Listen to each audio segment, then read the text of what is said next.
तो आज अपन बात करेंगे क्या इंपॉर्टेंस है ह्यूमन रिसोर्सेस एंड मैनेजमेंट की। तो क्या इंपॉर्टेंस रहेगी किसी भी एचआरएम की, ह्यूमन रिसोर्सेस मैनेजमेंट की, कोई भी ऑर्गेनाइजेशन के अंदर उसके गोल को प्राप्त करना, उनका क्या ऑब्जेक्टिविटी है उसको अचीव करना, क्या उसका गोल रहेगा।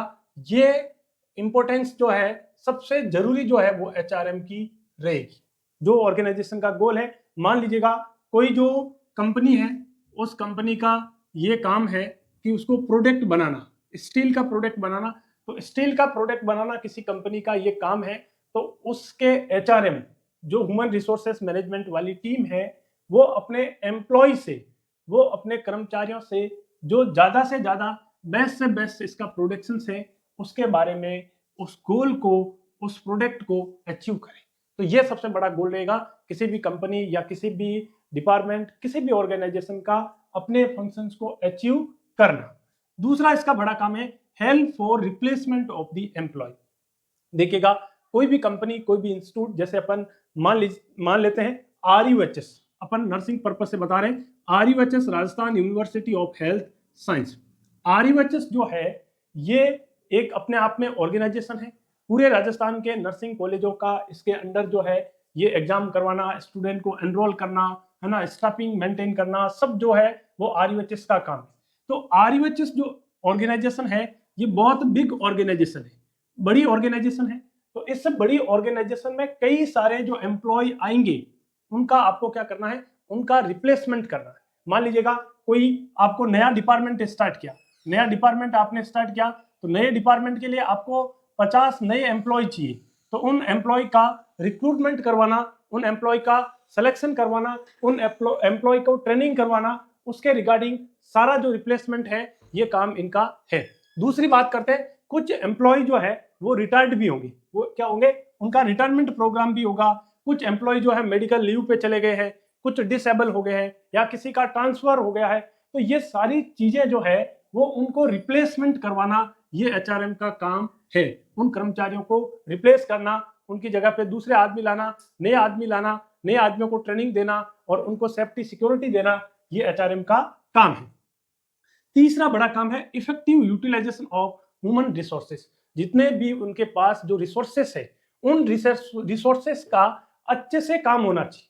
मान लीजिएगा आपके पास में कोई MRI की मशीन है, MRI की मशीन है रेडियोलॉजी डिपार्टमेंट के अंदर, तो रेडियोलॉजी वाले इस MRI मशीन का प्रॉपर यूटिलाइजेशन करें, 100% इसका उपयोग होवे, सबके लिए इनका MRI होवे, इसके लिए अच्छी रिपोर्ट बने, डॉक्टर्स होवे, एक फैसिलिटीज होवे, जितना भी रिसोर्सेस लगा है उनका प्रॉपर यूटिलाइजेशन हो, और यूटिलाइजेशन में भी इफेक्टिव यूटिलाइजेशन हो। जो एक MRI करने में, उनको डायग्नोसिस करने में, उनको कॉस्ट इफेक्टिव रेट को कम करना, फैसिलिटी उसकी जरूरत है कि नहीं है, इसके रिगार्डिंग जो इफेक्टिव यूटिलाइजेशन रिसोर्सेस है, इसका भी एचआरएम का बड़ा काम है। चौथे बड़े काम की बात है क्रिएट टीम पॉजिटिव एनवायरनमेंट। देखिएगा कोई भी काम जो है वो बिना टीम के नहीं होगा, एक आदमी से वो काम नहीं होगा, एक पूरी टीम आएगी। तो टीम बनाएं, और उस टीम को बनाने के पीछे बड़ा जो हाथ है वो टॉप क्लास मैनेजमेंट का है, एचआरएम का है। यदि ये लोग सपोर्ट नहीं करेंगे, ये उस चीज को ऑब्जर्व नहीं करेंगे, उनके साथ में कोऑपरेशन नहीं रहेगा, इनके साथ में ट्रस्ट नहीं रहेगा, तो टीम क्रिएट नहीं होगी। और टीम क्रिएट नहीं होगी तो आप भी जानते हो संगठन में क्या है, ताकत है। बिना संगठन में इसमें ताकत नहीं आ पाएगी, और ना हम गोल को, ऑब्जेक्टिव या कुछ भी चीज को अपन जो है वो आउटपुट नहीं दे पाएंगे। और पॉजिटिव एनवायरनमेंट रखना, आपको एक हेल्दी कॉम्पिटिशंस को क्रिएट करना है, आपको उनको रेनफोर्समेंट करना है, उनको आपको टोकन देना है या उनका प्रमोशंस करना है। इस तरीके से आप पॉजिटिव एनवायरनमेंट को बढ़ावा दें ताकि एम्प्लॉय को स्ट्रेस ना हो, काम में प्रोडक्टिविटी बढ़ी और सारी चीजों का आउटपुट जो है वो अच्छे से आए।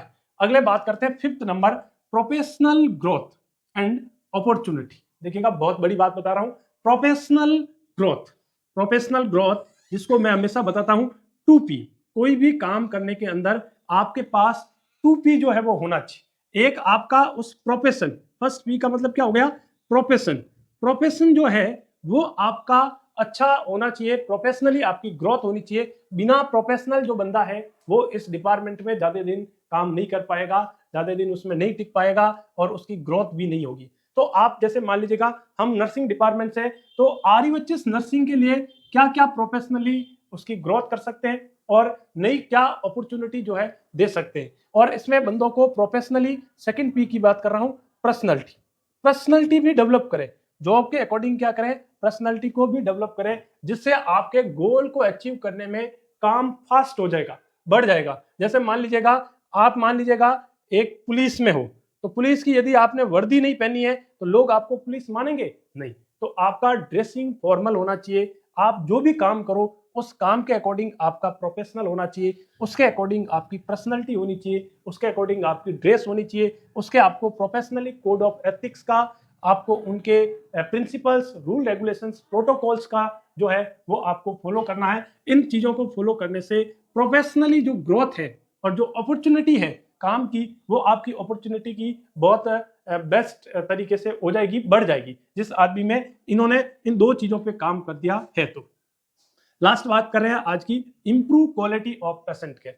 देखो हम सारे नर्सिंग में बड़ी डिग्री, बड़े कोर्स, बड़ी ट्रेनिंग, बड़े सिलेक्शंस, ये सब प्रोसेस क्यों कर रहे हैं, ताकि हमें बेस्ट स्टाफ मिले और बेस्ट से बेस्ट स्टाफ जो है वो अपने टैलेंट को, अपने हुनर को, अपने स्किल्स को, अपने नॉलेज को और अपने अपने ज्ञान को उस पेशेंट पे अप्लाई करें, और जिससे पेशेंट की जो है क्वालिटी ऑफ केयर हो सके, है ना, वो जल्दी ठीक होके जा सके, उसको अपन मिनिमम टाइम के अंदर मैक्सिमम जो है वो आउटपुट कर सके। ये हमारे पास क्वालिटी केयर होनी चाहिए, प्रॉपर जो है मेडिकेशन, रिसोर्सेज, सारे उनका यूटिलाइजेशन होना चाहिए। तो ये अपने एक बात की थी HRM। सबसे पहले अपने HRM का डेफिनेशन की बात की, डेफिनेशन के बाद में हम लोगों ने HRM की क्या इंपॉर्टेंसी है उसके बारे में बात की, शॉर्ट एंड स्वीट बात की। 6 पॉइंट जो बताए हैं ये बहुत बड़े अपने आप में इंपॉर्टेंसी हो जाती है किसी भी HRM की। ये HRM को कम से कम इन पॉइंट पे तो काम करना ही चाहिए। इसके अलावा और भी आज के जमाने में न्यू ट्रेंड्स को देखते हुए आपको टेक्नोलॉजी को फॉलो करना है। आपको किसको फॉलो करना है, टेक्नोलॉजी लानी है, अपने काम को स्मार्ट बनाना है, अपने काम को इलेक्ट्रॉनिक माध्यम से या फिर इंटरनेट के माध्यम से आपको सारे काम ई सर्विसेज भी प्रोवाइड करनी चाहिए। ये मैंने मेरी साइड से आपको इंक्लूड किया है, क्योंकि देखिएगा विदाउट टेक्नोलॉजी, विदाउट स्मार्टनेस और विदाउट इंटरनेट अपन काम के अंदर जो है बेस्ट नहीं ला सकते। तो हमें बेस्ट लाने के लिए इन चीजों का भी एक HRM को सोचना चाहिए और इसके अंदर जो है इम्प्लीमेंटेशन करना चाहिए। आई होप सो आपको ये इंपॉर्टेंसी समझ में आई होगी। यदि आपको समझ में आई है तो बिल्कुल लाइक, शेयर, सब्सक्राइब कीजिएगा। धन्यवाद।